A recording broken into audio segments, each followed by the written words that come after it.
Hi, and welcome to this short video on website navigation and sitemap design tips. My first tip is to keep it compact. I've got an example here where nearly a fifth of the screen is taken up just with navigation for 5 short items. That's not a great use of space. My next tip is to keep it logical. Here I've got an example where there's 3 different places I can click on to find out about the menu offered by pizza companies. So this is going to make it more confusing than it needs to be, so always make sure you're keeping it as simple as possible.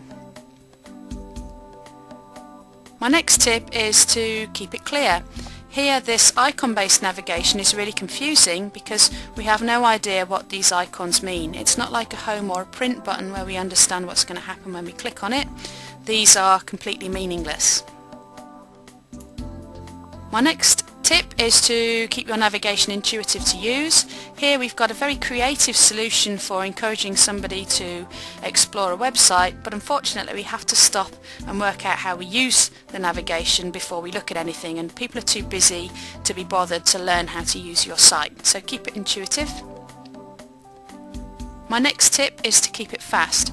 When one of your customers clicks on a link, it should be instantaneous for them to see the next piece of information. If they have to wait for something to happen, or they have to click on a skip button before they can get to see something important, then you're going to frustrate them. My next tip is to keep it future-proof. You need to think about the content you're going to be adding on your site in future. You don't want to be bolting on little bits here, there and everywhere. You need to think about your menu structure and make sure it's going to work for you now and further on down the line.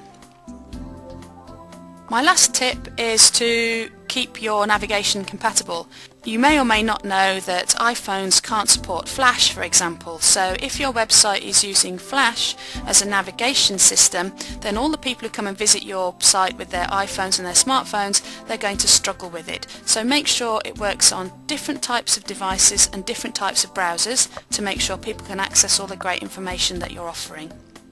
So that was my ideas on website navigation and sitemaps, and I'd just like to let you know you can get in contact with me at www.websitesuccesssystem.com, and if you're into social media, I'm available on Facebook and YouTube and Twitter and LinkedIn, and I'd really like to hear from you. And one last thing, if you're interested in more of my advice about how to make your website more customer friendly and easy to use, then check out my free report at websitesuccesssystem.com/report. Thanks for watching, and bye for now.